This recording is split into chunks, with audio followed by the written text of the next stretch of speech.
Hey, husband, Yes, wife. why shouldn't you write with a broken pencil? Why? Because it's pointless. Wow!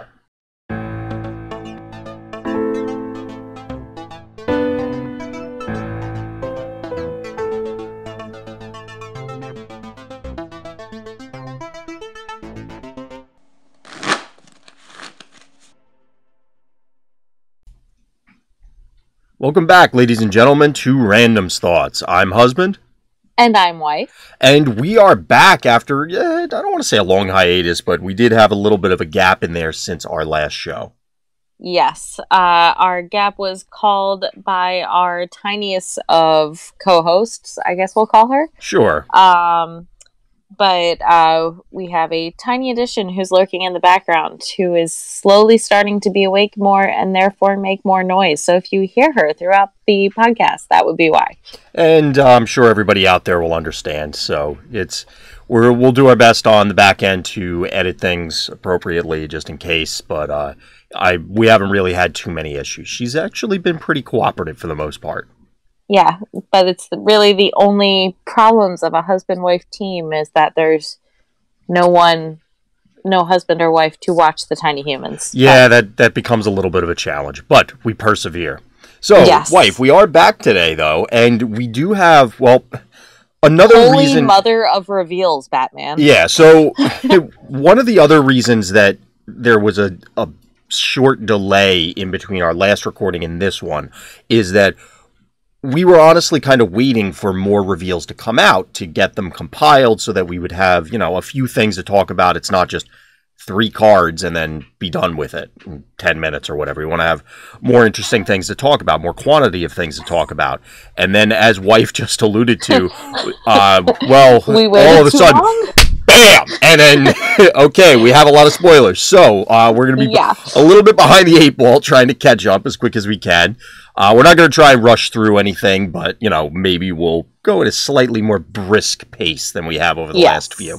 So, without too much further introduction, we're going to get right into it. Now, these are not really in any particular order. I did try and group them by order, but they're not, womp wah. They're not really regimented in any particular fashion, as in, we're doing certain orders before other ones. So, I'm hoping that I didn't miss any. If I did, somebody feel free to let us know. We'll include it on the next one, and we'll go from there. But we included the ones from today, the ones as of today of this recording. So we'll see how this goes. So the first order up, wife, is nature. All right. So we're hitting our green stuff first. Get the greens out of the way, and then we'll go from there. So all right. The very first one is actually one of the newer reveals, and that's Bane Bloom. So it's a 2-element combo. It's 1/1. It's so pretty. Is it? I don't know. Yes. I don't care about flowers. I do. I just don't care. It's pretty.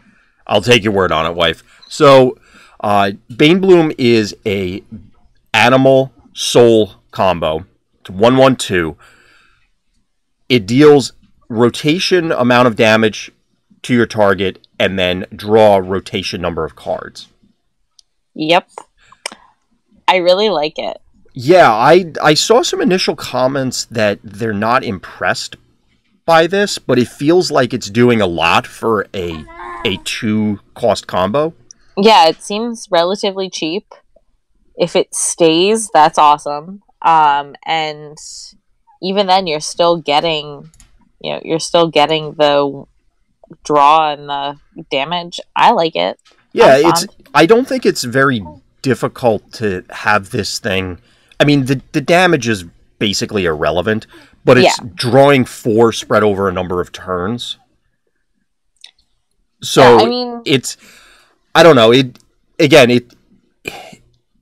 It's not blowing your socks off because, yes, you're drawing 4 cards, but because it's spread out, I think this just kind of falls in the category of we're losing a lot of combos as part of the retirement rotation, whatever you want to call it, and we need some things to fill those gaps, and I think this is reasonable. Yeah, and I think this is going to be one of those quieter heroes in the background sort of thing. Yeah, I don't really feel like I'd have a problem running this. No, I like it. Yeah, I'm not going to feel embarrassed to run this. I mean, as we said, I'm not going to windmill slam it onto the table and then go, all right, the game's over. But it's, especially in nature, it's a buff-focused order. I could certainly see, your opponent having to allow you to get 4 cards out of it. Like they just don't have the buff removal, or like it's low enough that it's not really that much of a threat. Like, do you want to waste a buff removal on the Bane Bloom? I think you do. Like, 4 cards is a lot. It is a lot, but I could see someone being like, I know they have something bigger coming down the line. Do I really want to waste my buff removal on this? Well, I think it's going to come down to the matchup. So there are matchups where, yes, I would want to pop Ancient Miners, for example, and they only drew 3. And they didn't do any damage. And again, the damage is mostly irrelevant. It was also an action buff, not even a combo. So it's going to depend. I could certainly see this getting sleeved up, and again, I feel it's respectable. I guess depending on what the combo landscape looks like at the end of the day, maybe it won't end up making the cut, but I'm at least going to look at it, I think. Yeah. So I agree. Yeah,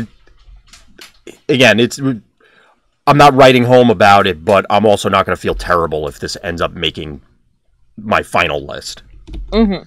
So going from there, we started getting more hero previews. So this is our first green hero. I really like his name. Green Thumb. Yes, because it's a pun. It's so punny. I mean, yes, but okay, wife. Okay, let's not get too excited.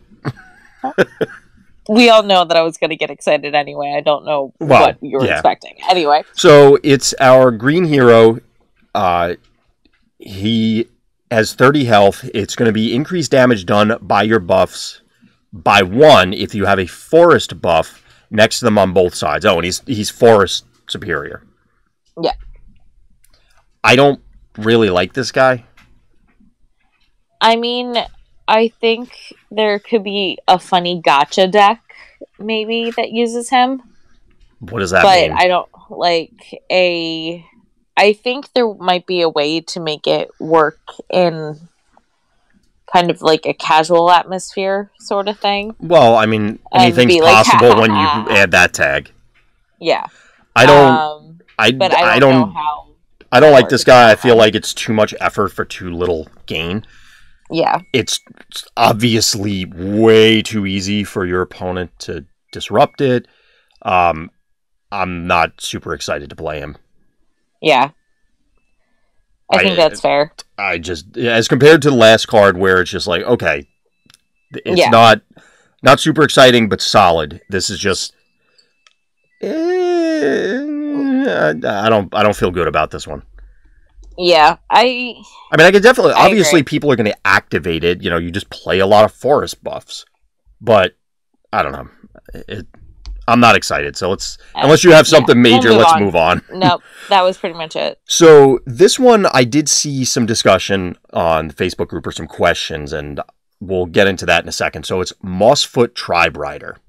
It's a Creeble card, keeping with our Creeble theme. I love the Creebles. Clunky buffs, which immediately gets my attention. 2/2/2. Mm-hmm. So it has a defend ability, where it's rotation healing. If there is a forest buff next to this one, increase it by 1. And then you do rotation damage to your target. If there's an animal buff next to this one, increase this by 2. So basically, it's a soul buff to start, depending on which of the other nature elements you have near it. Mm-hmm. It does additional things. So what I picture it's going to do is slot into, I need an aggressive damage ability that, in this case, it's a defend ability, which is also interesting because then you could bypass if there's an exterior defender replacement, those sort of things. Mm-hmm. You could utilize this to get around that. Or, if you just need a healing defend ability, it would slot in there. I don't see it. I mean, obviously, if you're playing in nature order, you could get both halves of it.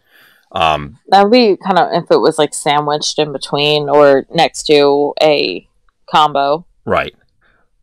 The combo is really going to be the thing because it doesn't specify that it has to be on both sides as compared to what we were just dealing with, where Green Thumb requires that it's on both sides. In this case, it's just next to. Yeah. So I actually like this thing. It's also notably a Creeble. Yeah, and I think definitely with this set, notably a Creeble is going to be a thing. That definitely is something that has been coming up more and more. And I fully anticipate that we're going to see a whole lot of things that care about Creebles, obviously. This one seems pretty decent to me. It's a clunky buff, so it'll trigger all or help assist with all of those. Well, if you have more buffs than your opponent, do thing. Yeah. This was the thing that came up, that the way it's written, and it's confusing because of the way the text box is, just the quantity of text, and it makes it run onto another line. I think all of this is tied to the defendability. Because otherwise, the damage part would have been before the defendability. Yeah. So I don't believe that is, a start of turn thing. I think it's, you activate the ability, you heal, and you deal. I believe. I haven't seen an official clarification, but the way it's written, and like I said, it's visually confusing because of the way the line breaks are. Yeah, it really is. So it's entirely possible by the time this goes live that we could be wrong, but I'm operating under the assumption that it's all tied together. I'm always on the lookout for additional defend abilities. What's the card name? Mantix Weaver. Okay. So it triggers all your heal for 2, trigger all your defend abilities. So it's like, okay, well, if you have multiple defend abilities in play, you're effectively getting extra actions. And then also triggering abilities without using them means that you could then do them again in the same turn. So having this, it's a defend ability, so it also interacts well with one of my favorite pet cards, Royal Bumbler. It is a good card. No, it's not a good card. No, but it's one of my favorite cards. Yeah. I just really like that card. And I'm always, every time, there's a new defend ability. This is the one. It's never the one. It never is. Anyway, so point is that I think there's a lot of play in this. Do you feel the same way, wife? I definitely agree. Do you see any other uses besides all the stuff I was rambling about? Not really. Mm-hmm.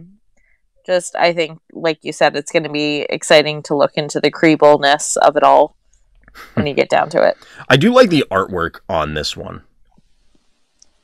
Yeah, I could tell that you would like the artwork on this one. Well, I don't know what I don't know what the name of the thing he's riding is, but it looks really cool. Yeah. He looks angry is what it looks, but yeah. I don't know if he's necessarily angry. He just, he's a beast of burden. He may not exactly have the best lot in life. And now I have that song stuck in my head. Let's move on. Okay, sure. So our next one is Root Glade Grotto, another clunky buff. It's a forest buff. It's a location.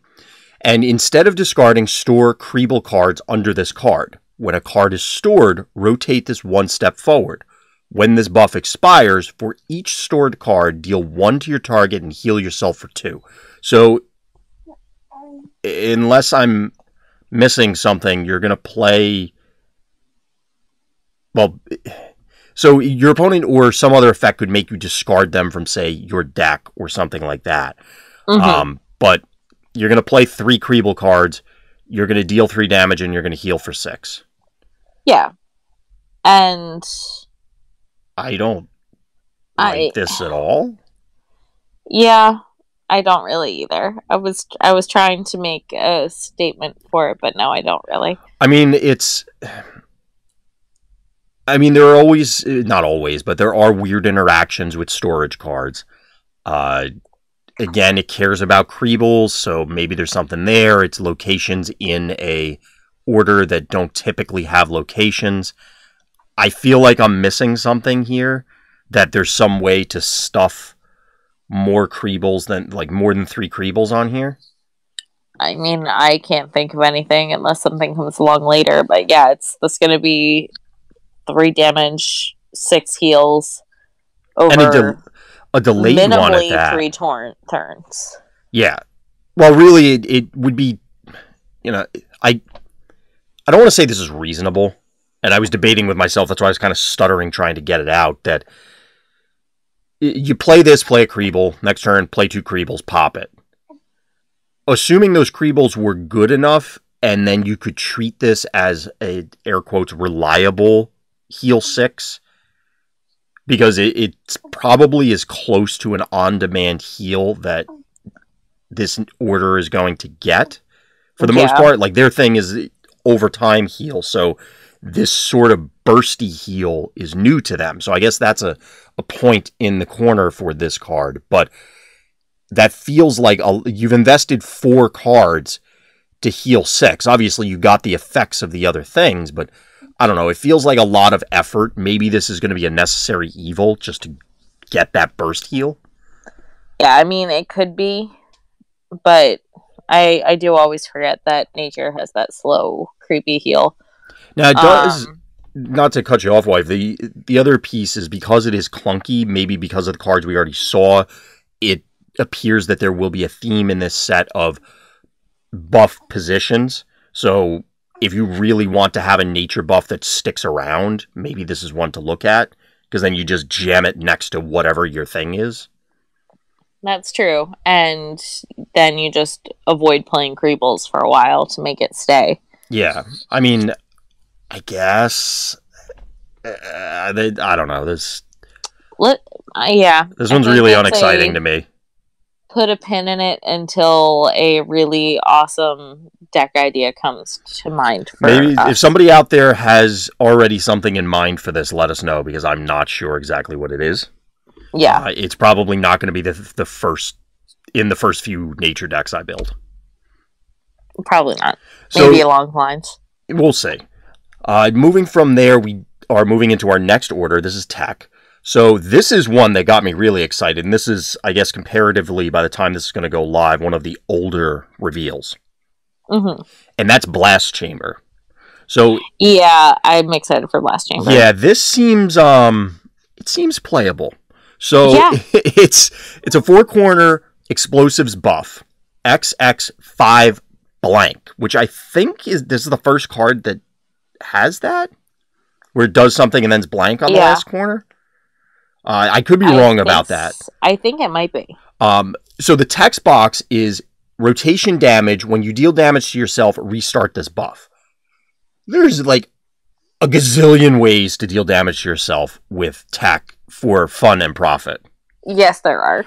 There really are. Oh, and notably, this is a machine buff too. So all of my robot machine decks that are, I'll just, I accidentally deal damage to myself, or intentionally deal damage to myself, or I just want another damaging buff, and 5 is a good chunk. Yeah. So you are the aggro expert here on the podcast, wife. You've played a lot of tech. What is so exciting about this that you want to jam this into a deck? I just like the fact that, okay, I play it, I deal 5. It's probably pretty easy for me to restart it again. Yeah. I mean, there's card draw effects that you'll play that deal damage to it. There's there are heroes that do it to restart it. I'm sure we're gonna get new ones in the set too. Yeah. So there's a ton of ways to restart it. I have the 5. I like the fact that it deals 5. I like the fact that I have an extra turn at the end to reset it if I need it. Yeah. But I really like the fact, the 5 damage, I think, in this set is going to be big. I think with Zuna and everything, we all got used to dealing 6+. Mm-hmm. And I don't... 6+ is obviously going to be a thing, but I don't think it's going to be as frequent of an occurrence as it was with the Zuna deck. Mm-hmm. And I think having the 5 damage there, as I'm dealing damage in other ways is going to be pretty fantastic. And for a lot of those aggressive decks, I think it's not unreasonable that, like, this is your only buff. So, or you could bleed out your opponent's buff removal with one of these. And just go, well, you have to deal with this because otherwise it's dealing 10. Once it deals 10, you've gotten all the value out of it, I think you need. Yeah. Like that, no, definitely. Like, you feel pretty good about that. And even, I don't feel that, like, I don't know, this could be wrong, but I don't feel that bad if this eats a removal off of my opponent. If, like, I play this and they get scared and they take it away, I think yeah, I think there's a larger discussion to have there where it's forcing actions out of your opponent at or on certain turns. So obviously they're going to wait at least a turn. They're not going to just pop it right away unless you give them 2 threats, this and something else. But then if you can set your opponent up to say, okay, well, you need to spend one of your actions on this future turn dealing with this, that opens up a window for me because you're not doing other thing. For example, healing or adding another damage, or well, they might play damage reduction into this, but that's something that a lot of players may not realize is trying to force your opponent to burn actions at certain times to give yourself elongated windows to close the game out. Yeah. And I think that's, like you said, it is a larger discussion to have. But I think it's a valuable game, at least something to keep in the back of your head as you're playing. Oh, it's an important skill to learn as you're playing the game for sure. So I think we're both in agreement. Blast Chamber, we're both pretty excited to sleeve this card up.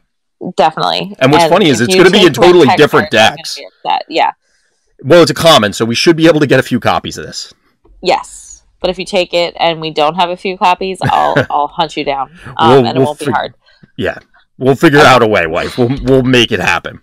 So moving from there, we have our newly revealed tech hero, and that's Clock Smasher Crud, who I'm looking at the artwork, and his hammer is literally just a bunch of gears, presumably super glued together. And I'm okay with that. It's kind of funny. I mean, I think with the back gear, it might be soldered in there. Sure. Maybe. So he is a time superior hero, 31 health, and his ability is take 1 damage. Funny, we were just talking about this. I know, right? You may rotate one of your combo buffs 1 step forward. Now, we've said it before, I'm not a humongous fan, especially when it's on an ability like this, like you have to actively do it, as opposed to, do, like, when you play this type of card, do the rotation. I'm not a huge fan of this, but it is notable that it rotates combo buffs. Yeah. Obviously, most of them are action buffs. Yeah. So, I like him. I like him more, especially when you mix him in with Blast Chamber. Of course. I mean, that's going to be in this deck. That means you're always going to have it there. Exactly. I don't think it's really... Yes, that's true. You're not wrong. But at the same time, I don't think Blast Chamber is really going to need... Like, you're not going to have to play Clock Smasher in order to be able to reset your Blast Chambers. This is true. I don't think you're going to have to, but I think you could. Make it easy.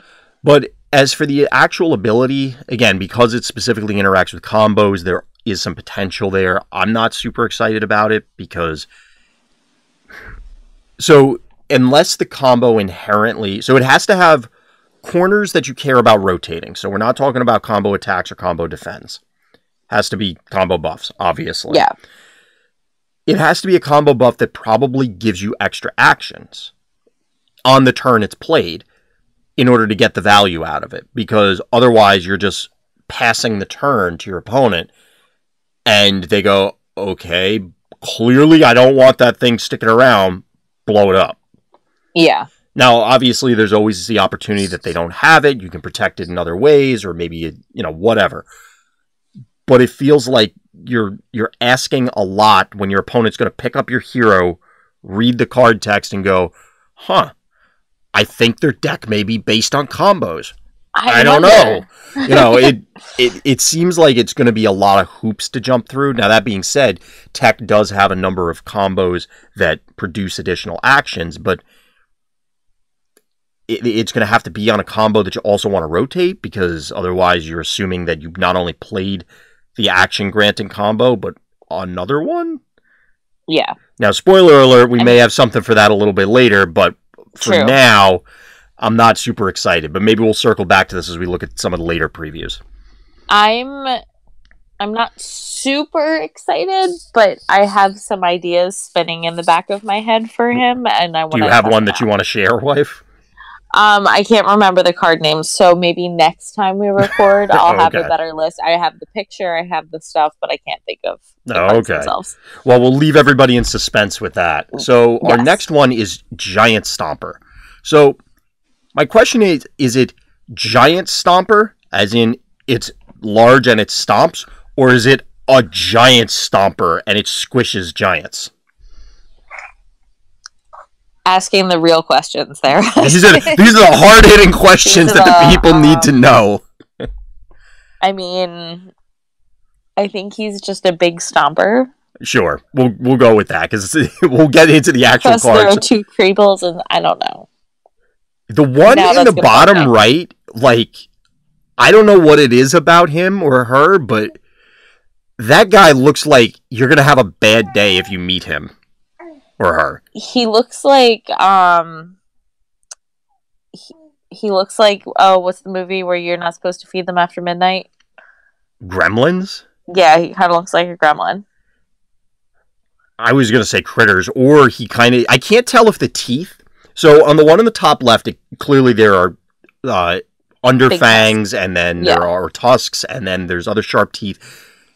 I can't tell if that's like a humongous row of really tightly packed fangs, or is it like a baleen whale? I think it's like a baleen whale, because that makes that picture, suddenly it changes that guy's whole smile. Yeah, it does. But anyway, artwork aside, I do actually like the artwork on this, but anyway, the Giant Stomper is a mechanical buff, clunky 5/5/5. Already got my attention. It's a robot buff. Got my attention even more. Instead of discarding, store Creeble cards under this card, up to 3. Attack ability. If 3 cards are stored, do rotation damage and discard the top card of the recipient's deck. I like discard cards. Yeah, but so I was real excited, and then it kind of pulled me back, because it literally does nothing until you played 3 other cards. This is true. So, again, it's tough, because we are seeing some cool Creebles. Don't get me wrong.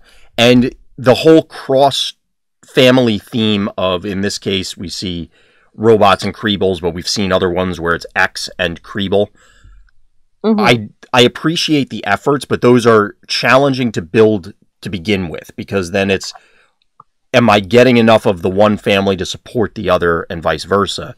But in this case, the card text is blank until you've gotten the 3rd card. So you need to play this, play a Creeble. Next turn, play 2 Creebles. Then you can do something, and it takes 3 turns to get the full value. That's true. The more you're talking, the less in love with this card I am, except for the artwork, obviously. Well, exceptions can always be made for the artwork. Yeah. So I'm not a huge fan. I think it's a lot of work, and the fact that it's going to take you at least 3 turns to make it do something, most likely. I mean, I get why it is so resource intensive, because mill, and especially repeatable, but that's also one of my issues with it is, so you have the mill, which is, for anybody who's not familiar, you want to go look up mill fallacy, and we've talked about it before. I hesitate to say that it's less applicable to this game because of the way combos work, and you just have smaller deck sizes, but there's not really functional difference between your opponent milling a card and that card being on the bottom of your deck and you never drawing it. Yeah. There's really not much functional difference. And the fact that it's this mill tied to, a fairly chunky damage amount, feels to me like it's at odds, because do you want this in an aggressive deck? Do you want this in a mill deck? Like, where is it supposed to fit? Mm-hmm. Obviously, one of the answers is it fits in both, but... I mean, does it, like, in an aggro deck, it kind of fits, but it makes me nervous. I mean, there are a fair amount of aggro Creeble cards, but I think, like, compare it to Blast Chamber. You have significantly less effort to get your first 5. And by less effort, I mean it's just waiting. And then you could play or draw cards. You don't have to be playing into it and then opening yourself up to buff removal. It's just, okay, you got a 1-for-1, not a, X for 1, because I had to fill my deck with potentially suboptimal cards just to activate this. Mm-hmm. And then, of course, you have to invest more actions to do the damage. Yeah. I don't know. And you can't even, like, since you can't do the same action in a turn more than once, that kills it even more. Yeah, I'm not super thrilled by this one, but yeah, maybe there's something there. So moving from there, we have another unique. Well, I guess we haven't gotten to the other unique one, but one of the unique combos, and this is Hyper Rewind. So it's triple time. Triple. 3 of them. Yeah. It's a combo defend. It's burn. Move up to 2 discarded action buffs into play. Rotate them 2 steps forward. So I think the effect is really cool. Yeah. I think it's interesting that we have a triple combo. But man, like, that is going to be a nightmare to try and... Yeah, like... I mean, we're clearly going to be getting more time stuff, and I've certainly played decks where it's like, yeah, I'm basically all in on said element. But triple time is, like, a lot. Yeah, it is. That's a lot. I'm biased right now, because anytime I ever needed time to pay for combos previously, and this happened to me at Nationals, it never showed up. Now, granted, that all comes down to deck building, etc. And if I have this as what I plan to be a large part of my deck, then I'll include more time buffs. But I don't like having to have time things in my combos. Well, I think there's certainly potential here. So I'm not entirely sure. I'm trying to pull up the card database real quick to see. Ooh. Now, I'm looking at standard time buffs. It doesn't have to be time.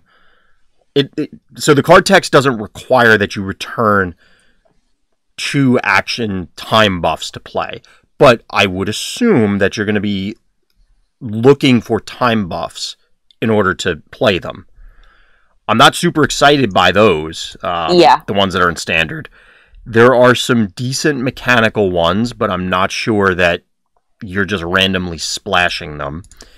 Now, for explosives, there are a number of buffs that you could run out there early, your opponent has to respect, and then they'll get removed. So, for example, a bombling. Your opponent's probably going to have to respect that. Colossi Cannon, Maniacal Machine, Scatterbot. All these things, if you run them out there, your opponent has to respect them because they represent a significant amount of damage. So now, if you can back up your explosive buffs with enough time, defends, attacks, whatever, maybe this is a thing. I'm willing to respect this card for its potential. Right. But like you said, I think three time is a lot. And I don't know. I can't decide if I like this card or if I just think it's way too much. I think a lot of that's going to come down to what time cards I can play that are decent enough in order to pay for it. Now remember, you can always, if you operate under the assumption that you're going to be paying for this with another combo, you could pay for it with a double time combo. That's true. That doesn't necessarily alleviate the fact that you're going to have to be heavy time, because then you still need another time card, no matter what. Like, you don't have a choice. Which conveniently leads us to. Well, before we get there, I think there are a lot of time actions and defends that potentially have value. So Chrono Angler is something that you're fine playing virtually regardless of the tech build. Yeah. Time Sifter is another reasonable one. Chrono Warper usually is somewhere on the drawing board at the very least. Blast Fuel Battery. So you get a bunch of potential card draw tutor options that can do things, and then also new cards, clearly. Yeah. So I think this is one to keep an eye on. It's just, man, that cost is steep. So you really need those buffs to be abundant. Yeah. Well, they need to be super valuable. And again, it also limits what ones you can target, because you presumably want to get ones that do a thing. You know, like you're going to rotate them, get multiple corners worth of value, or get to an important corner immediately. Yeah. One of them is one of my personal favorites is Crumbling Tower, but okay, great. Maybe you tag them for 14, but then you're taking 14 the next turn. So you better make sure that closes the game out. Yeah. So it definitely has potential. We'll have to see. Mm-hmm. So you sounded like you want to move right on to the next one, wife. So we'll get there. I do want to move on to the next one. So the next one is Reckless Tinkerer, another Creeble. And it's also time and an attack. You may restart a buff on the recipient and deal 4 damage. Yes. So I like this card. Tell us why. Creeble. I like the fact that we're building more Creebles is a thing. Now here's a potential time. But there's so many times when you could it gives you more time to get to your removal if you need it. Or lull them into a false sense of complacency and be like, oh, by the way, restart that, and then they'll play more stuff. They'll have to waste more time either not playing anything so you can't remove a bunch of things at once, or they have to throw it out there and then you can remove a bunch of things at once. The 4 damage I'm not too excited about. I mean, the 4 damage is fine. Yeah, it's fine. It's fine.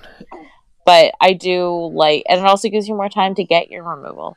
So, notable to me is that it's a way to interact with buffs that tech is always constantly dancing around Crazed Bomber. The entire faction is rotating around the axis of Crazed Bomber, because I guess they'll just never get an actual buff removal outside of that. You get things like Blast Bot, where it can only remove certain things, or you get Warp Toad, or you get this, and you could never just go, no, I want to get rid of that buff and leave mine alone. So it makes deck building very difficult, because if buff-focused decks are a problem and you're tech-heavy, it limits what you're allowed to build, essentially. Yeah. Or you're forced into certain other things. Yeah. And this would also be a fun one for all those, Dread, and I could even think of a couple of nature cards that deal damage to its owner before it gets to the big damage at the end. Well, you're probably thinking of Soul Trader. I don't know if you really want to restart that one. True. But I'm trying to think. I don't think there are any nature cards. I thought there were a couple nature. Maybe I'm wrong. But I think my concern with this one is, again, because of the Crazed Bomber thing, you're dancing around doing kind of a mediocre effect. Yeah.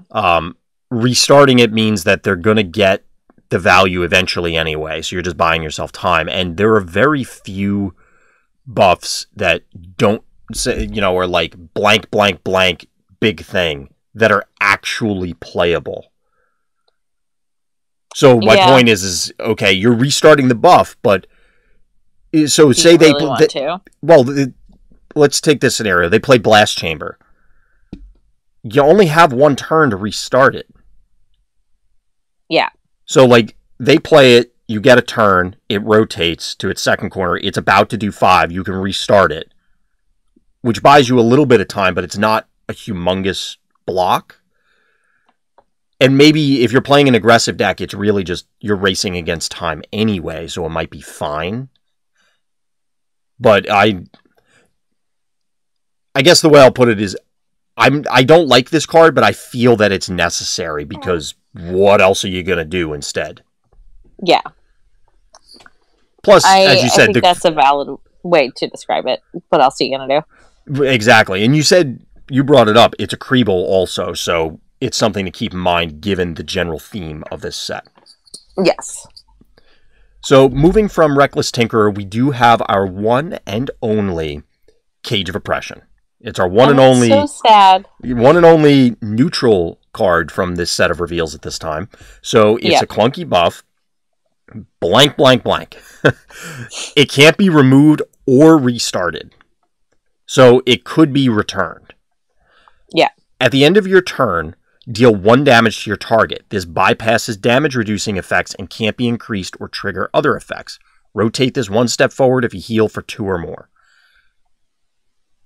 I don't know how I feel about this, because every time I'm like, it's okay, but then it's, oh, well, it bypasses damage effects, and if you're playing aggro, maybe you don't care. I just don't know where you'd find the room for this. I feel like this would be the extra card at the end. Your 36th or 37th card? Yeah. That being said, it has possibly the greatest artwork in the game. Just because it has a voodoo doll? I don't know why this card is quite as amusing to me as it is, but it is. I mean, I kind of like it. The fact it's cool that it can't be removed.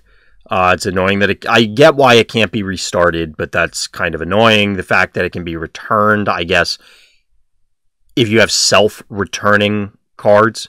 So, like, the Warp Toad ability, it's like, I'll bounce theirs and, I'll restart my Cage of Oppression that was about to expire.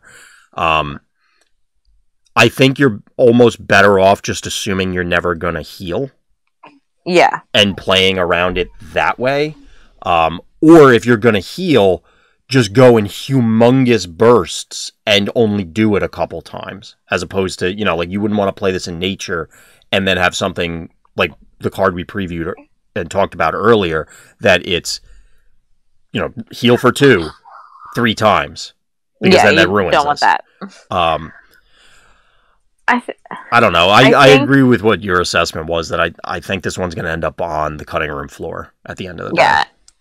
And I think this might end up, like, if it ends up being played, I think this is just one of those cards that just doesn't really do much other than irritate your opponent to death, which is a valuable playing style. Hey, you put your opponent on tilt, it happens. I have done it in other games where I just irritate people to death, and it works. I don't know. I look at this and say, why am I playing this instead of Colossi Sky Cannon?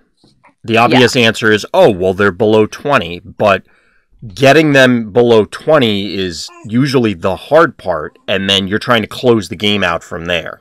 Yeah. This is going to take forever, and then you have to also dance around other things. So, I don't know. I'm not a huge fan of this guy. I think he could be fine. So we've said that a few times. I like the thought behind it, and I want to try to find a way to make it work. What I was going to say is, and I've talked about this offline with other people, and I think also with you, wife, the phrase, "it's fine," is kind of like a death knell in card games. It where really it's is. Like, okay, the card's fine. It does its thing, and it's not great. It's not spectacular, but it's kind of bad. When you get into that middling ground, that's like the final nail in the coffin for a card, because, it clearly isn't exciting you in any capacity. Yeah. You don't have, a very strong reaction either way, meaning that it's probably too much effort. Yeah. So I think that's where I land on this one. I think that's, yeah, definitely. So moving into Dread, there are some cards in here that I'm pretty excited about, but the first one up is Conclave. Shocking. Well, yes. Who'd have thunk it? So Conclave Spy is a shadow buff, non-rotating. When any of your buffs are about to be removed by another hero, heal for 1 and move your last discarded action card to your hand.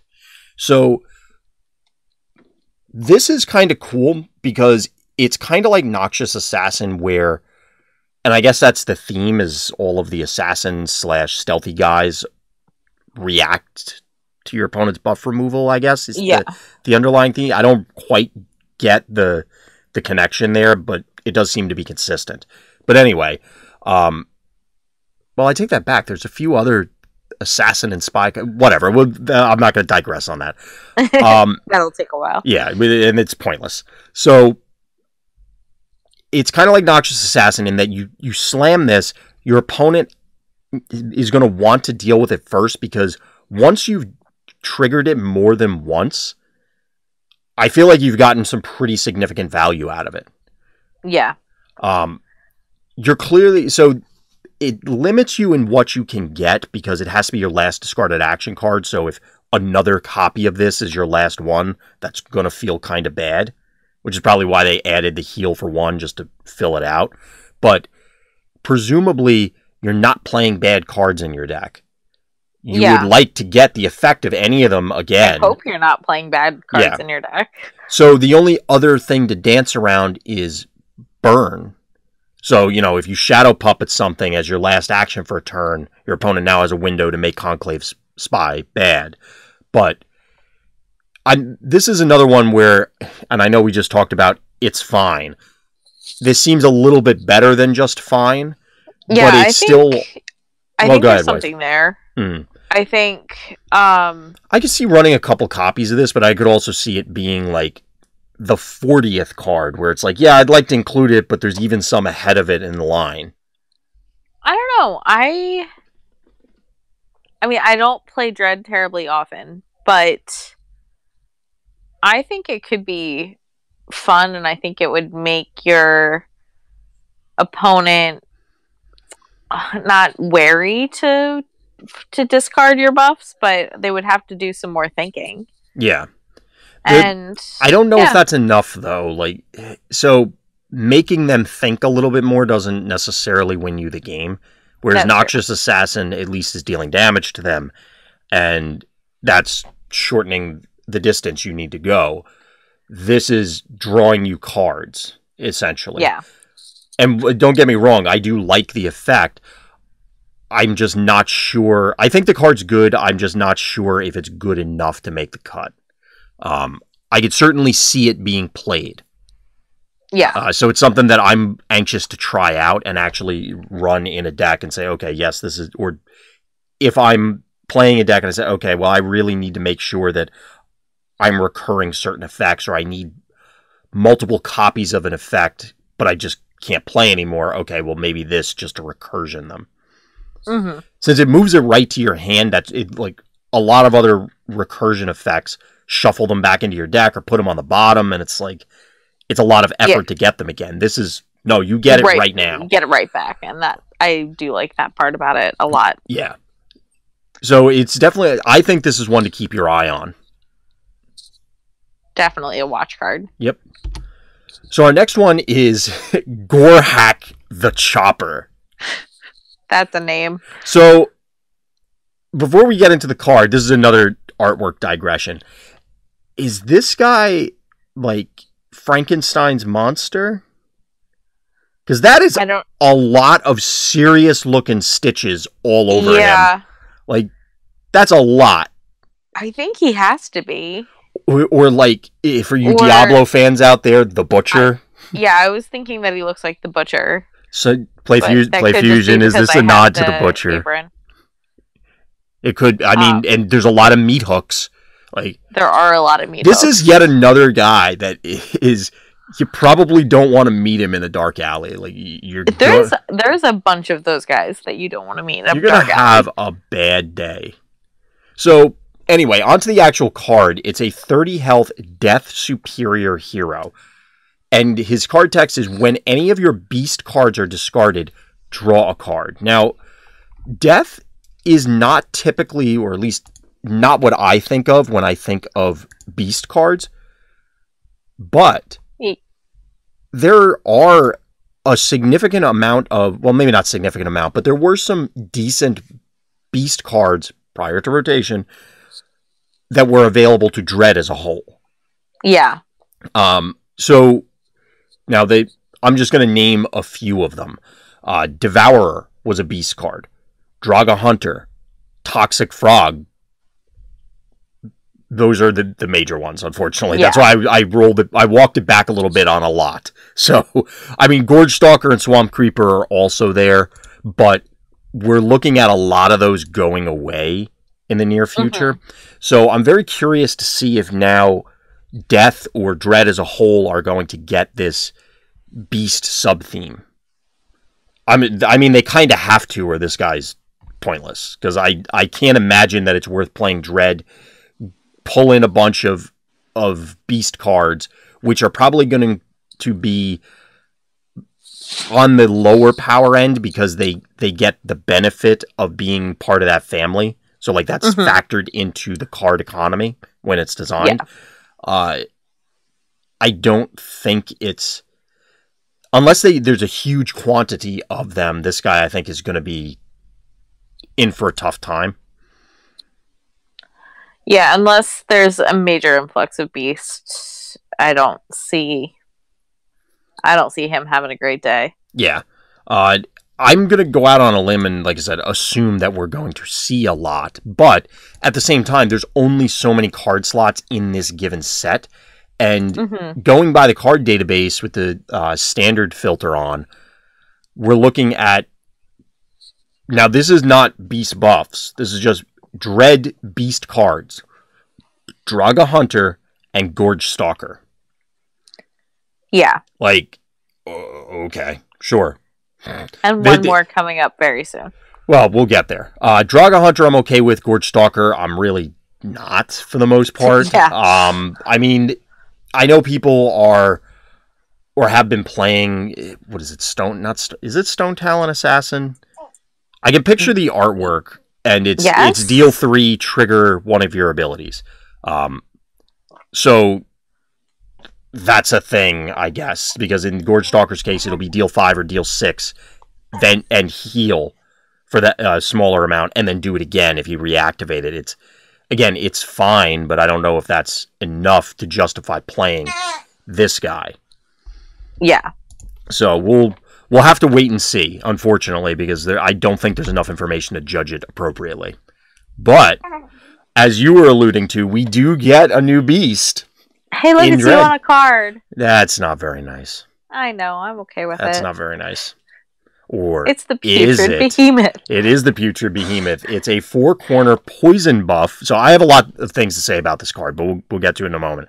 So it's a 4-corner poison buff. It's a beast. It's X333. As this enters play, discard a card. Deal rotation amount of damage to your opponent. Yeah. So it's a poison buff, so that immediately in my head says, hey, Grimus, you got a new friend. I think so. We just talked about the hero that cares about beast buffs, and it's in order. So, and you could even discard a beast. Which go ahead. Yeah, you could discard a beast to get to draw, so you don't end up down a card. But that's the thing, wife, is it doesn't stop there for the benefits on that. And that's I'm glad you brought that up because I wanted to call attention to it. So yes, you don't have, like, you erase the negative line on this, we'll say. Yeah. But the other thing is that you can filter for, so in other games you'll refer to it as looting, and there's a long history behind that. It's not important for the discussion. It's just, if you hear that term, either us saying it or other people, that's what we're referring to. Discarding a card to draw a card, or drawing a card, then discarding a card. That sort of effect. So the reason this matters is you may end up with, and this is again going out on a limb, that there are going to be a lot of situational beast buffs that you play.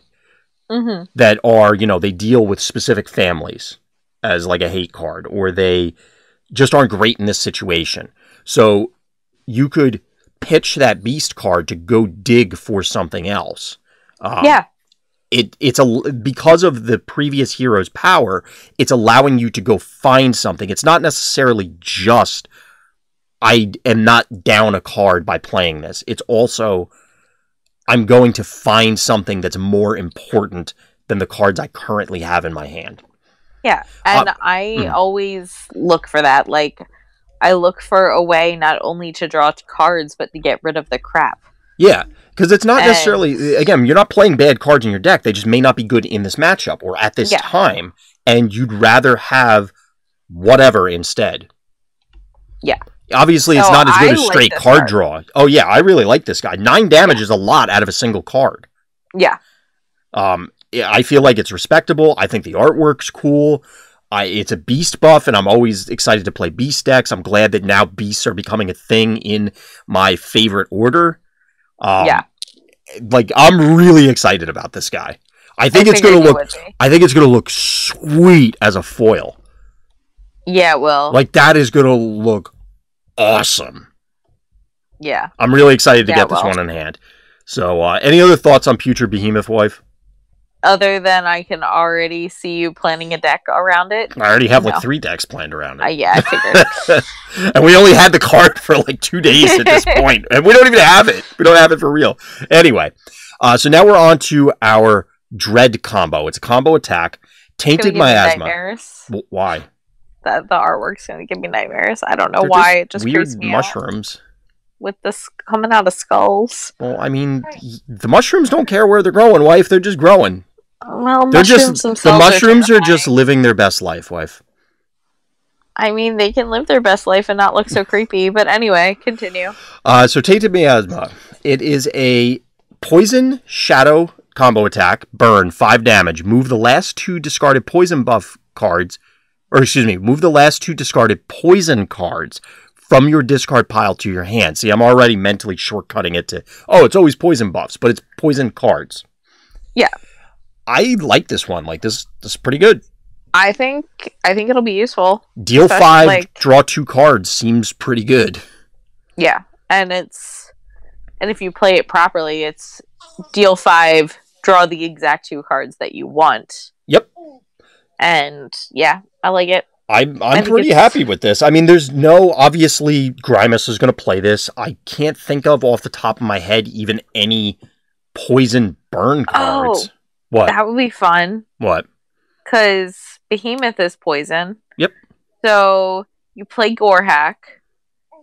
You play Putrid Behemoth. You discard a Putrid Behemoth. You draw a card.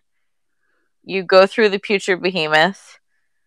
And then you play Tainted Miasma and get both your Putrid Behemoths back and do it all over again. It seems pretty good.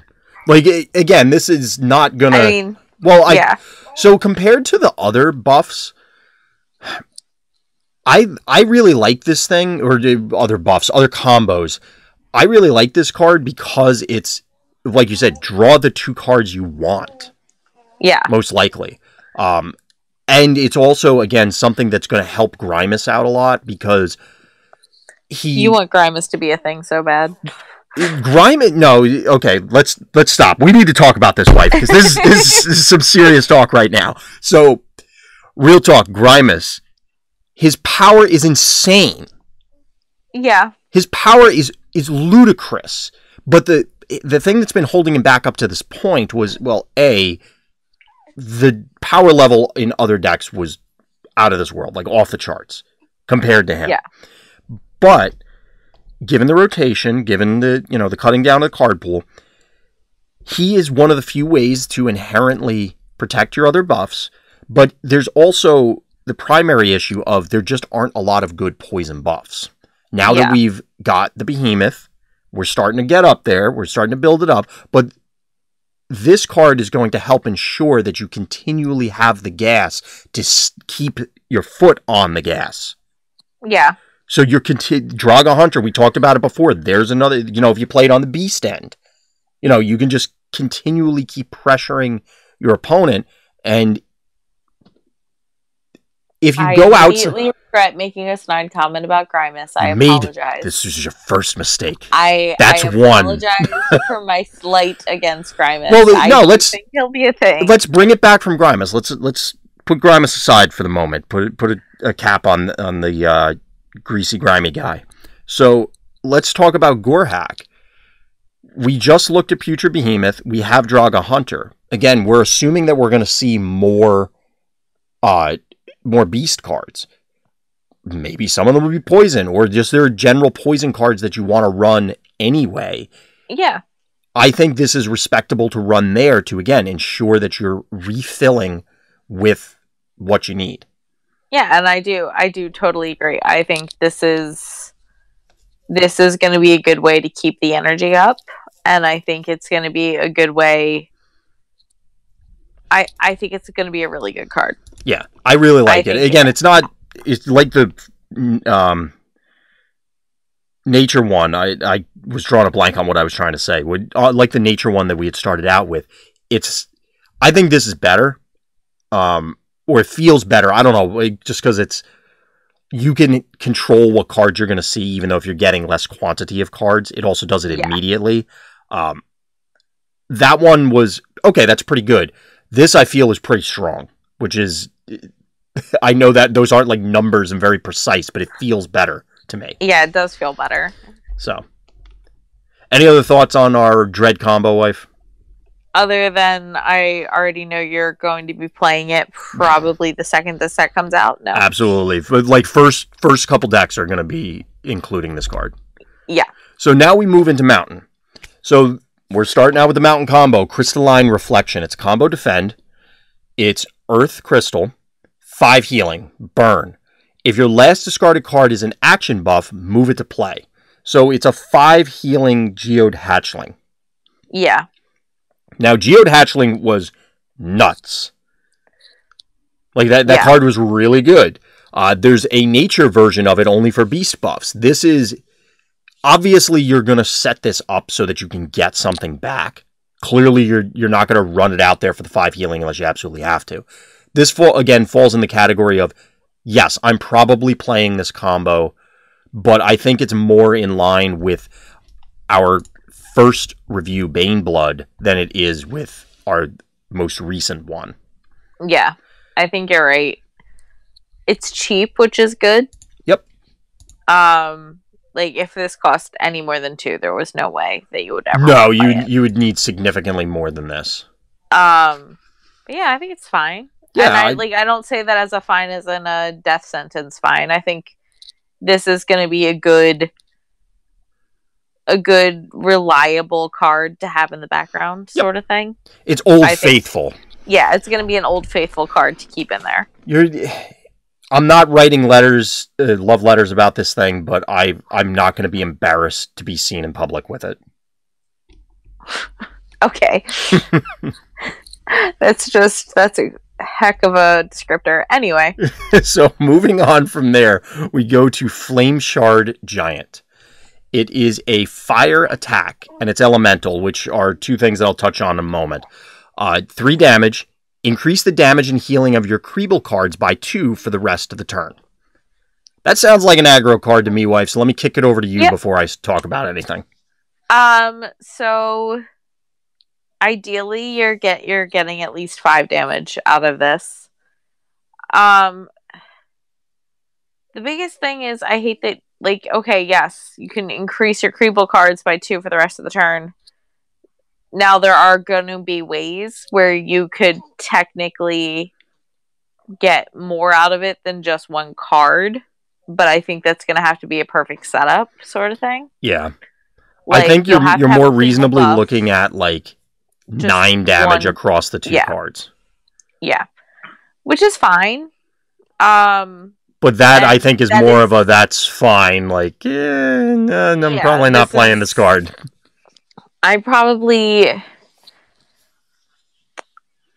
This is an aggro card. It's definitely an aggro card. I just don't know if it's quite aggressive enough. I don't think there are any to make me excited. I don't think there are any known Kriebel or Mountain Order cards, let alone Fire, that grant you additional actions right now. Yeah. So, like you said, you either have to set it up with a Kriebel buff, or you're probably getting maybe 9. So, the notable things to me are the family tag and the fact that it's Fire. They're just... And this is kind of what I feel about the Fire element in general. Like, they're all just fine and in the bad way. Yeah. There's very, very few cards that are Fire tagged that I look at and I go, yep, I really want to include that card in my deck. People are going to get angry over that because I'm sure there's... Well, are you saying there's some fiery emotions about these cards, wife? Is that what you're saying right now? Get out. Get out right now. But seriously, because I was trying to play Bloom and Scorch, I was trying to play a number of the newer Mountain Heroes, and a lot of the time it's just I'm reaching for cards in Fire and going, I could be doing all of these things significantly easier in other order, other faction, other element, whatever. The fact that it's elemental and Fire keeps in mind because this seems potentially playable. So there are some Kriebel Fire cards.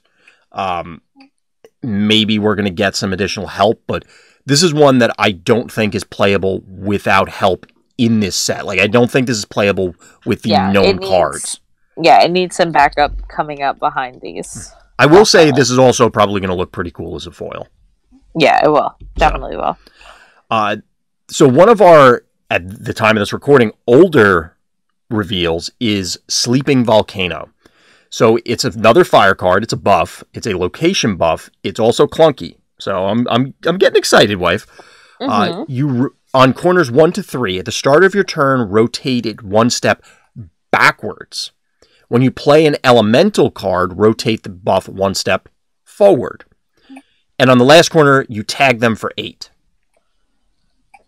All right. So you would need to play, let's say you play this, you probably don't play a elemental card the turn that you play it, because then it would just rotate back and do nothing. Yeah. So you play 2 the next turn, it rotates back 1. Then you got to play 2 more, so for a total of 4 to get this to go off. Are there that many elementals that I care about? No. It's funny you say that. I'm gonna go with no. Well, there are. Okay. But here's the caveat: they're not Mountain. Okay. I mean, they kind of are. So I take that back. There are some. I'm just skimming the card database real quick. So the first ones that come to mind, weirdly enough, now when people are looking for elementals, is Abyss Tentacle. Yeah. So there's that one. There's a bunch of, well, not a bunch, but there's some Storm ones that are okay. Things that would interest you in particular would be Flame Bat. Yeah. Flame Chained Warrior. There's about Flame Bat. One of my favorite cards, Haunting Dreadling in Dread. Apparently Lunar Shrieker in Astral is an elemental, which, sure, I don't know. In Mountain, though, you get Mountain Breaker, which is one of my new favorite cards. You get Molten Terror, which might interest you, so it's a buff that it deals 3 when it comes out, and then on corners 2 and 3, reduces your opponent's healing by 2. So it doesn't do damage, but, you know, it cripples their healing. Yeah. Spark Wisp is an elemental. I mean, and clearly we're going to get more, but this one, that's a lot of effort to do 8. Yeah. That is a lot of effort. One way you could look at it is if you're assuming they're all attack cards that you're playing, and your opponent doesn't remove it, you're adding 2 damage to each of those cards. Mm-hmm. And you're not drawing any cards in between because you can, like, once you play this, you can't take turns off. Yeah, you really can't. Because it'll just reset itself, and then, well, like, that was a waste. Yeah, so you need to have it ready to go is the biggest thing. It seems like it's going to be too much. I don't know. Do you feel otherwise, wife? You need to have the way to make it go off in your hand the second you play it. And yeah, I think it's too much. I think that one of the other frustrating parts is that so it'll go off and hit him for 8, right? Yeah. And then it just goes away. It doesn't self-reset or anything like that, which maybe would have been too much. But I feel like if you have to invest 5 cards in this, then I want a little bit more out of it. I don't know. Then again, at the same time, it is doing 8. Like, 8 is a lot. So it's... I play this, do something, probably draw a card. Next turn, play 2 elemental attacks. Rotate back, play 2 more, trigger it. That turn where you play the last set of 2 and deal 8 could be a humongously damaging turn. Like, let's say you do 10 damage across, like a flame bat and something else. You do 10 damage across the other 2 cards. With this, you're now doing 18. I think it definitely gives you potential for a massive strike. I just think that it gives you potential for a massive strike. I just think it's a lot of work. Now, maybe it's a lot of work that people are going to be able to do. I think it's worth considering, but it's going to be... I mean, obviously, it's contingent on how many of those elemental cards that you actually want to play. Yeah. And that you actually can play. Yeah, I mean, sure, you got Flame Bat. You could play Flameborn Tusker or Flame-Chained Warrior or something in faction, Molten Terror like we talked about. Maybe you're reaching in to Storm to get Spark Wisps or something. So the turn of Flame Bat, Spark Wisp, trigger this, deal 18 is going to feel great, but... It seems super situational. Well, I mean, I guess it's going to come down to how many of the other cards are you embarrassed to play? Mm-hmm. Because clearly to fill out the slots, it's not all Spark Wisps and Flame Bats. Yeah. Like, I'm not excited to play Molten Swimmer. Yeah. There are a lot of cards that I'm looking at right now that I'm not super excited to play, but there are some that are good. So if you went into... Maybe you splash this into Storm, because then you get this and Flame Bat, because they're both fire. So with Storm, you get Dust Fiend to start, which is pretty good. You get Spark Wisp, like we talked about. Living Cloud, which I was running in Thundervine, and actually is pretty decent. It could be a deal 6. Maybe that's the better way to go with it, because it seems like you're going to get a higher density of respectable elementals. Yeah. I think I think it would be too much work for me, but if you are up for that type of effort, you go for it. I mean, I'm going to keep it in the back of my mind just because that turn, like, if I told you, hey wife, there's a buff coming out that's going to let you do 18 in one turn, like, that has to catch your attention, right? I mean, that's a good selling point, but I mean, it's not itself doing 18, so it's a little bit of a bait and switch. And the catch is a big catch. Is it, though? So, in all seriousness, and you're the aggro person, so you can say otherwise. I will defer to your experience. That typically for me, in general for Lightseekers, it's can I set up to... And this is outside of, those weird combo decks. Most of the things I play are, can I set up for a scenario where I can do sustained damage output or sustained win condition, or a sustained effort to get to my win condition, we'll put it that way. Yeah. Over the course of multiple turns and trying to get into that position to start that chain reaction. So I'm drawing a whole bunch of cards at the beginning of the game, or I am trying to set up an end state where I just take over. I would expect that aggro decks, if you have, if your hand is nuts and you have an inherent card draw ability like Zuna or whatever, which are all going away, or mostly going away. So sad. You're going to, just come out of the gate screaming. But what I think you do in games where your opponent manages to weather that storm, no pun intended, or like there are scenarios where, as an aggro deck, you're going to put on some pressure, have to take a couple turns off to refuel, and then you go for your second effort and try and close the game out there. Would this be beneficial to play, one turn where you're just drawing cards anyway? You go, okay, I'll sneak in a Sleeping Volcano.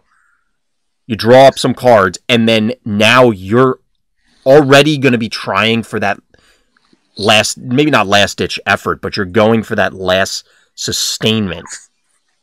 And then this ensures that you get across the finish line. Is this, I mean, maybe it's a win more card, but I think that's exactly right. I think it feels like a win more card. I think, like, if you're getting to the point where you're going to be able to do that you're going to be able to do a decent amount of damage to get that extra 8, making you feel real good. I think you're probably already in a good place. But, like, so think about it. We don't have a whole lot of deal 6s anymore, and we definitely didn't. We're not going to across. Well, it's not that we're not going to, but Mountain Storm. If we're assuming that route, that you don't have a whole lot of options there. Again, after rotation, so across your 4 cards. And your opponent is going to see you gearing up for this. So they're going to have healing. They're going to have damage reduction. Are you going to be able to get 20 to 30 damage? We'll say 25 damage off of 4 cards? I mean, potentially. Obviously, there's the chance there. But where I'm going with it is you may need something like this to make sure you get across the finish line. It may be overkill. So, you only need 14 damage on that last turn, and this does 18 because it's 5/5 and then 8. But maybe this is the only way to get that other one because you need, think of it like you're bombling. Yeah. I guess in my thought process, I always liked bombling, but I never expected it to actually work. Mm-hmm. And that's kind of how I feel with this. I like it. I just don't expect it to ever actually work. That's fair. I mean, it obviously is going to be out there for a number of turns. Your opponent's going to clearly, see the wind-up coming. It's just going to be a matter of, did they have anything else? Because that's the other question. What other buffs are you playing that they aren't just going to go, okay, well, kill that thing? Yeah. So. Well, that's a lot of words about Sleeping Volcano, so let's move on. Yeah. So now we have Territorial Mudfoot, another Creeble, with a very, very chocolatey axe, hammer. Mud? It's chocolate, wife. It's mud. It's chocolate. Anyway. I don't even like chocolate. No, I don't. That's why it's... Anyway. So it's a Earth Defend card, Creeble, as we said. 3 healing. If another hero has removed any of your location buffs since your last turn, deal 5 to them. I play a location deck and I'm not playing this card. Yeah. I can't imagine that I'm going to want to do it. I mean, I've had games where I don't know. I just don't think you're going to need this card. Yeah. But then again, I think that's all you have to say with this. I do want to say more, only that I guess I could see it. You're clearly going to have, if you're playing a location deck, your opponent's going to remove them. But you have to have this and be at a position where playing this is going to do it. Like, it actually matter. Yeah. 5 is a decent chunk. It's a defend, so it's not like, again, we're dodging the hypothetical exterior defender replacement. Mm-hmm. I don't know. I'm not super excited to play it, but it is going to be in the periphery because I do have some location builds in mind. The only place it's going to fit clearly is if you're playing like 100% locations, in which case the Creeble tag doesn't matter, probably. Yeah. I don't know. It may be, the more I think about it, because I was playing them all as Edda in order to get extra value out of them. maybe this opens up the possibility that you don't have to be ETA. Yeah. And if you don't have to be ETA, maybe that's fine. So, okay, I'm kind of selling myself on it, but I'm not. I'm watching you sell yourself on it. I don't foresee a world in which I play it unless I'm playing a ton of location. Well, yeah, you're playing a location deck. Yeah. I don't know. Some gears are turning in the back of my head, but I'm struggling to immediately think of the slots that I would shave in order to squeeze this in. Mm-hmm. All right, my chocolatey friend, you're going to go by the wayside for now. We'll have to wait and see. So now we're on to Storm. Again, one of the older reveals, at least comparatively. So this is a Lily Pad Lurker. It's a water defend, 3 healing. While this card is on top of your discard pile, reduce your combo cost by 1. This only affects Storm elements. Yeah. Are you excited for this one, wife? I'm potentially excited because there is the potential that you could reduce your costs by 2 with depending on your heroes. Right. I mean, that would be... The question is, do they rotate? I think Ushi does. I'm trying to... Ushi's rotating, but wasn't there another one? Let's see. The less Ushi. What is Ushi's actual text? Because they cost... It's...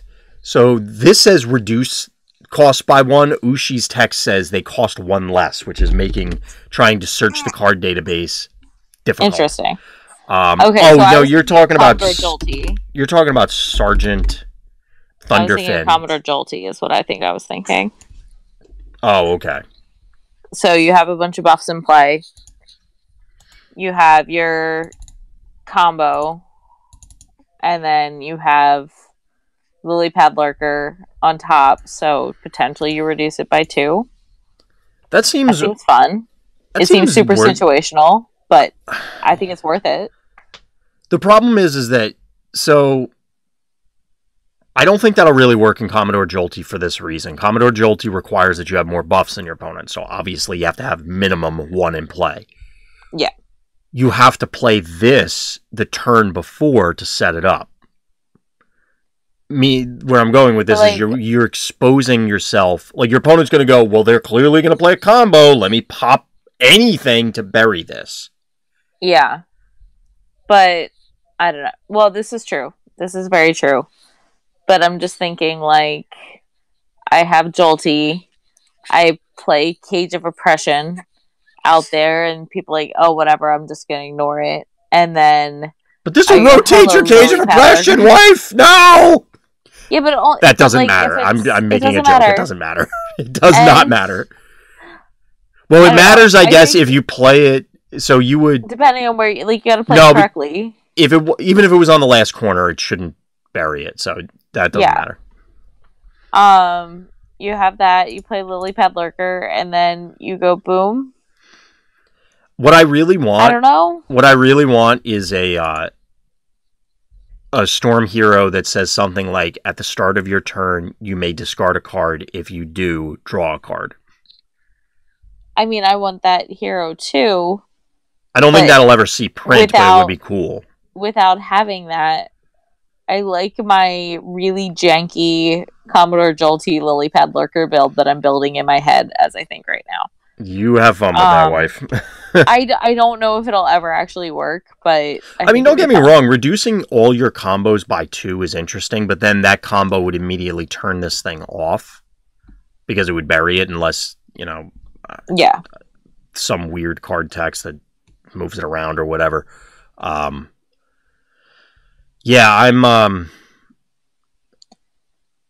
I think that's where it would see play, just to get those sort of things, because...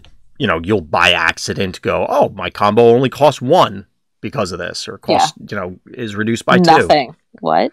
Well, there is that. Because so that's a good question. Can you reduce it to 0? Yeah. I don't think that. I'm gonna have to check that. So anybody out there listening, watching, well, we'll probably have looked it up by now, but feel free to hit us up if there is a rule that we missed that you cannot reduce things below 1, because that is common across other games. Yeah, I feel like I remember name shout out. I feel like I remember Chino talking about it at some point. I just don't remember what he said. Sorry, Chino. It's possible.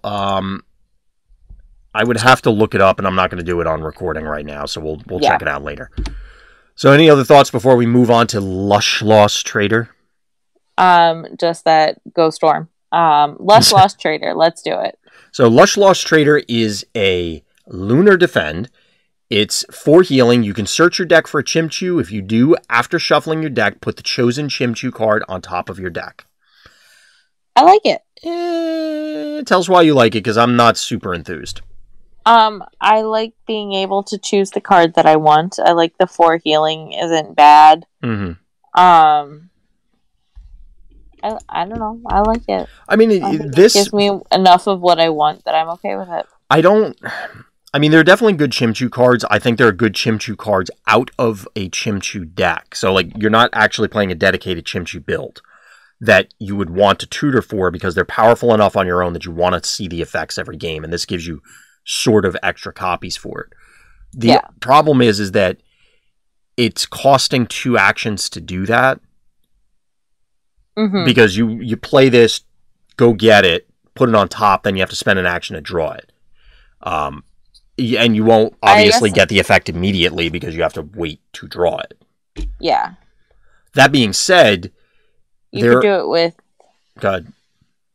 Well, I'm just thinking that, like, you could do an infinite dig with, like, Jaded Diplomat. So, like, you play this, you get the Chimchu card that you want, you play a Creeble card, you play Diplomat, that you go get to search for another Creeble card. Like, you get to stack how you're playing it, I guess, a little bit. You get all the tutors.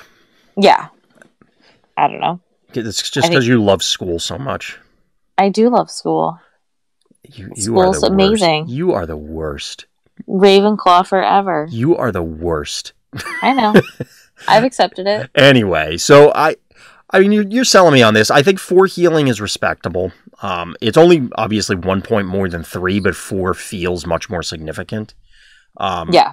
There's also the point that maybe you want the card on top of your deck for a number of astral, well, reveal the top card of your deck, do thing effects.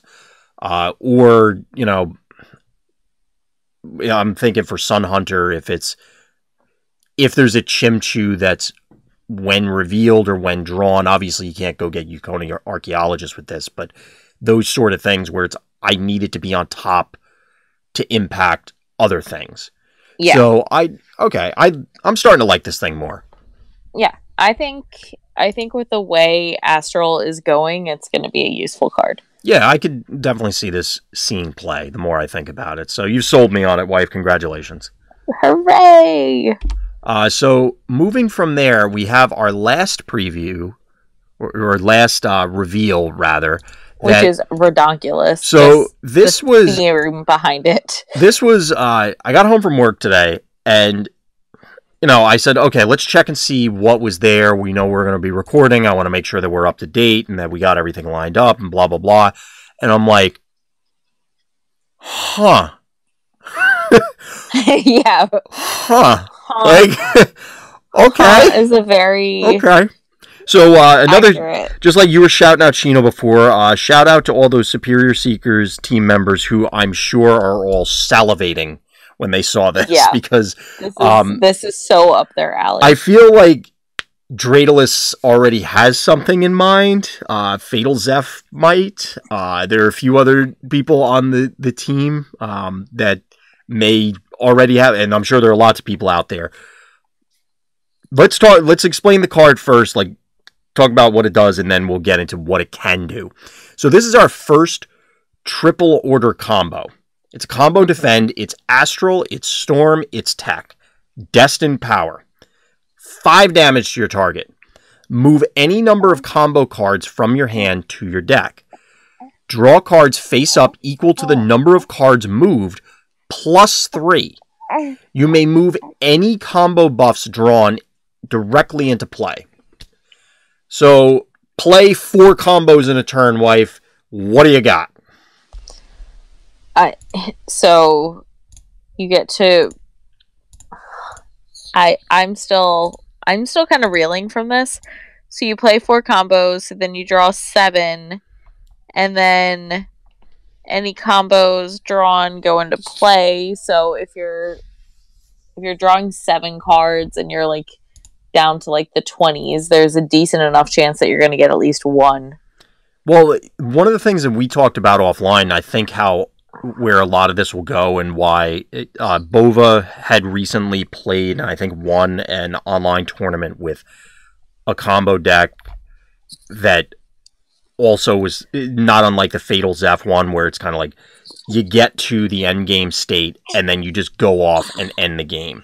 I mean, if you get it sooner, you could do it, but this one feels like it's going to play like Granite in that you want to get to a minimal cards. Get to a minimal amount of cards left in your deck to ensure that you go, oh, I'm going to draw all the remaining combos, dump them all into play, and then just close the game out immediately. Yeah. So since you're drawing, you're presumably playing this and 4 combo buffs. I assume, or at least that's how I would first think about it. And then, so you're going to drop 4 combo buffs. You're going to deal 5 and then drop 4 combo buffs into play. Yeah. That has to, like, I'm looking at stuff now. Now,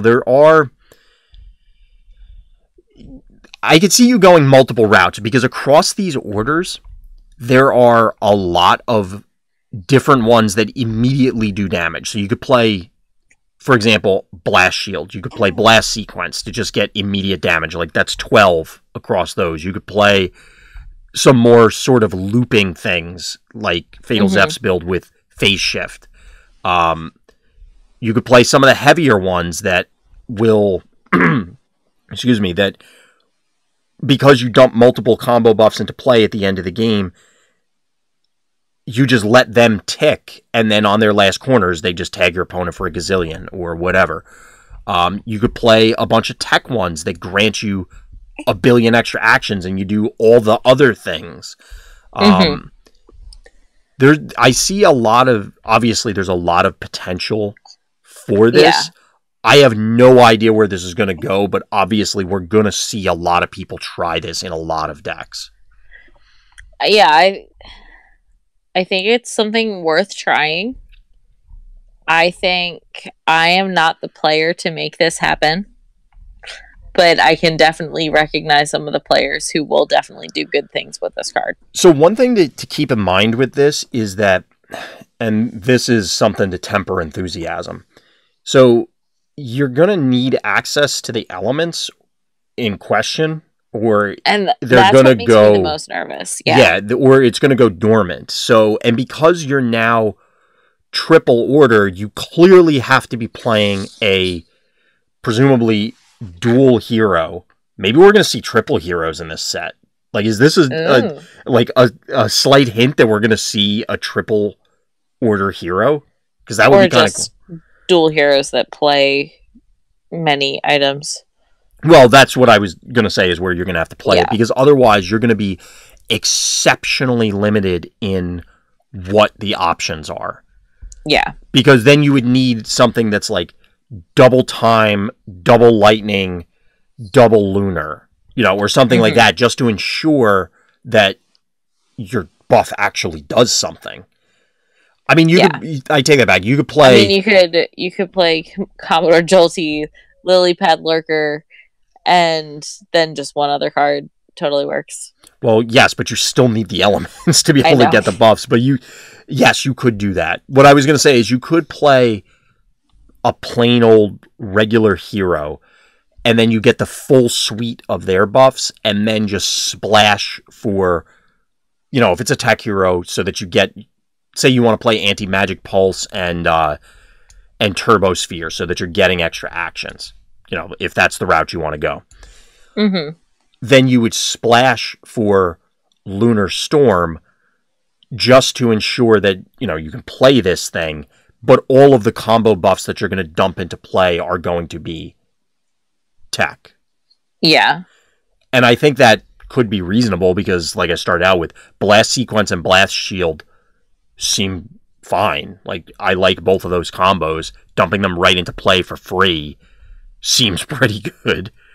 I don't know. This seems like it's so powerful that it feels like there has to be a deck with it. We've seen that decks can get to, I'm going to draw my whole deck and then start doing stuff. So if that strategy is possible, then we have to assume that it is reasonable to play this card, and therefore, okay, it does enough powerful things that I expect we're going to see it. Yeah. I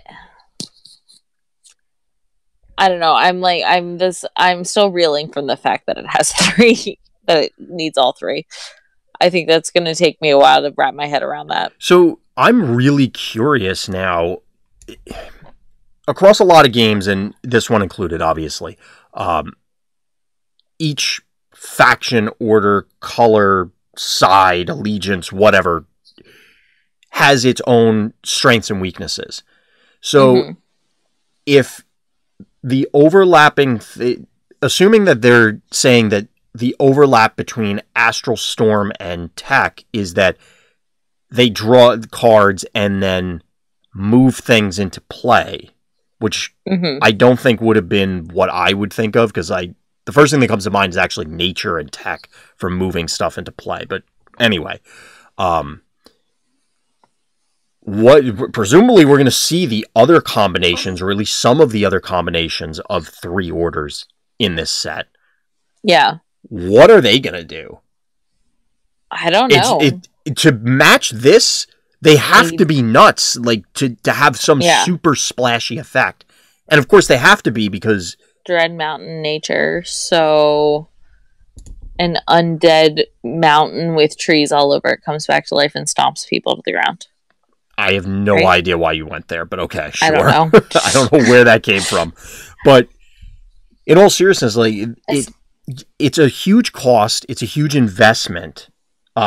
Because unless we see triple order heroes, even a dual order, you're forced into playing some number of items and some number of Tantosian blacksmiths, which limits your, you just don't have as many deck slots.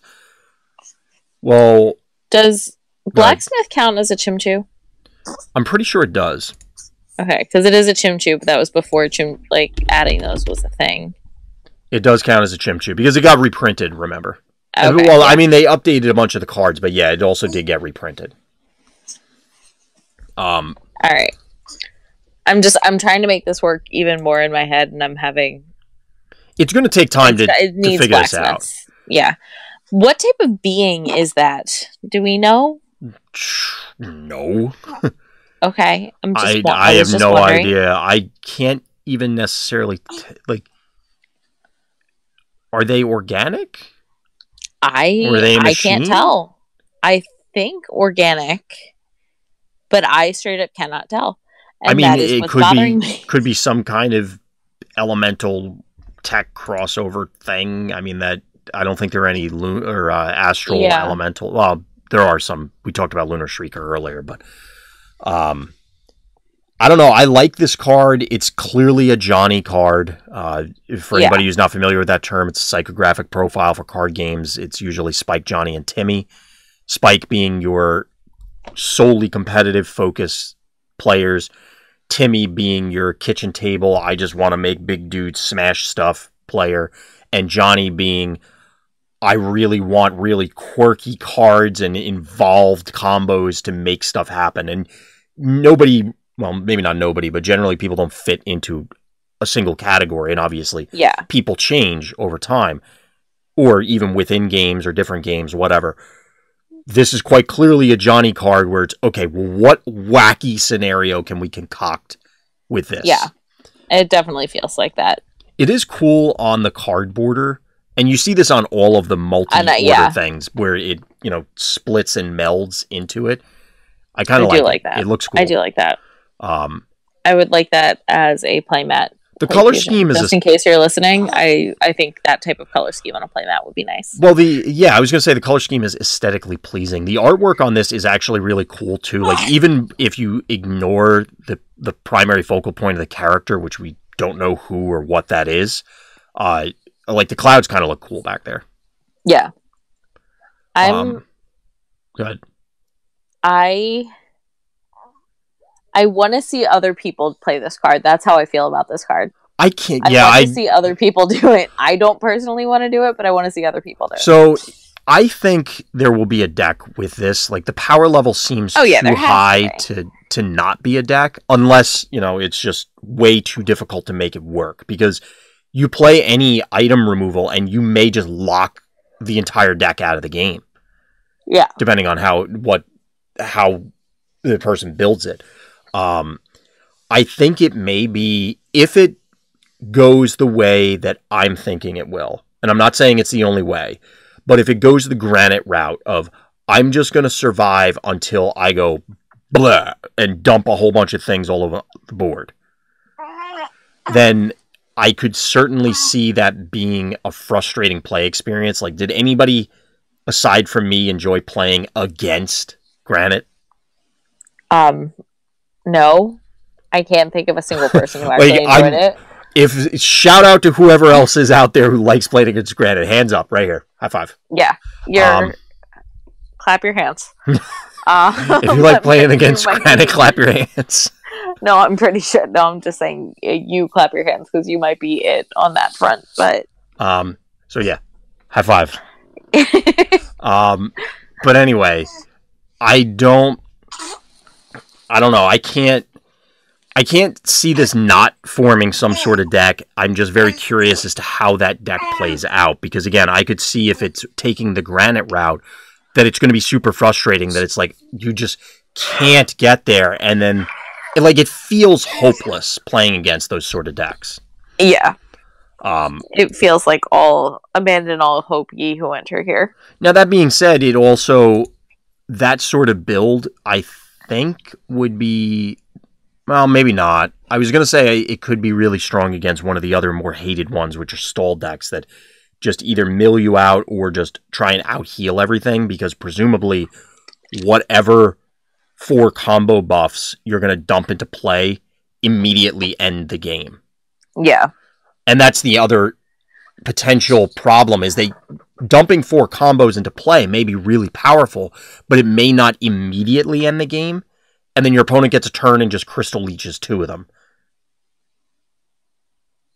Yeah. Which would be hilarious. I mean, yeah. So that's why that's the other caveat is, there are a lot of strong combos. Are there enough that would immediately close out the game that it's worth going to all these lengths to do it? I'm very curious to see how it shapes up, because the card seems really cool. I definitely agree with you, and I'm like I said before, I'm very curious to see what other people come up with. But wow, husband, we did it. We got through all those previews. We are caught up. Oh my goodness! Just in time for more of them to come out. Yeah, right? We caught up just in time for more to happen in the coming weeks. Which is cool, though. So we did have some in here that I think both of us agreed on. We weren't excited. We had a few that we may have had different viewpoints on, but we also had some that we were very excited about. And then other ones where we disagreed, but we're excited about, you were excited about one or I was, which is great, because the sets do have to please everybody, which is obviously asking a lot, but you have to please the competitive players, the casual players, the local players, the online players, the people who like control, who like aggro, who like combo, there's a lot of targets to hit.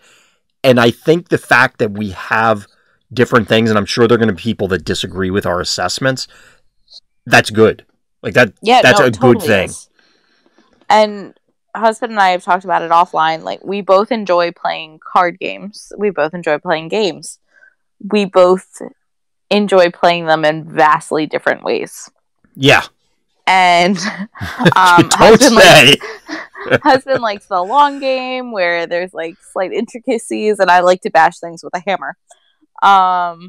And so both of us getting excited about cards, even different cards, I think alludes well to what is to come. Yeah, it definitely bodes well for what we're going to get. I'm very excited to see what next week brings, because I think we're now that we've seen up. Well, we're not closing up. We've only seen, probably not even a third of the set. Maybe not even. True. I don't know exactly how many cards, but we haven't seen that many. But we are one other thing to call out on this. We have not had prior to this. I just noticed this. All of the previous Mythic cards were heroes. This is a Mythic action card. Or not action card, but a Mythic non-hero. Yeah.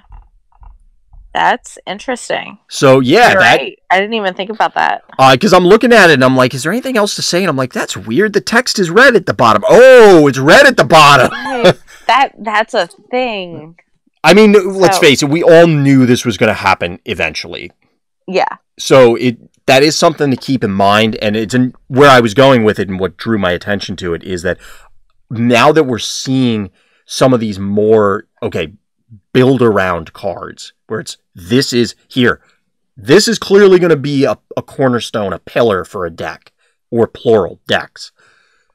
Those are the ones that are exciting, or for me, ones that are like the Grimace deck, or other things like that, where they just want a couple more cards, and then they're there.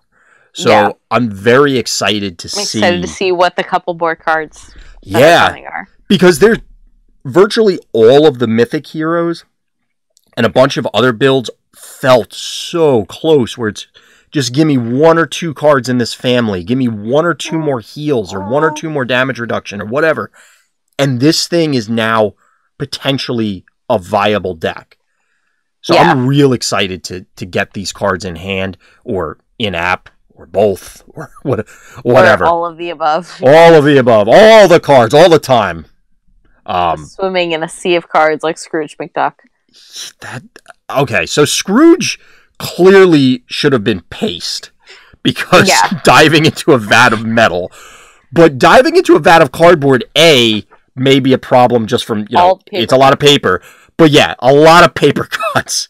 And have you ever gotten a paper cut from a card before, wife? I can't imagine it's going to be good. It's not pleasant. No, it's like getting a cardboard cut.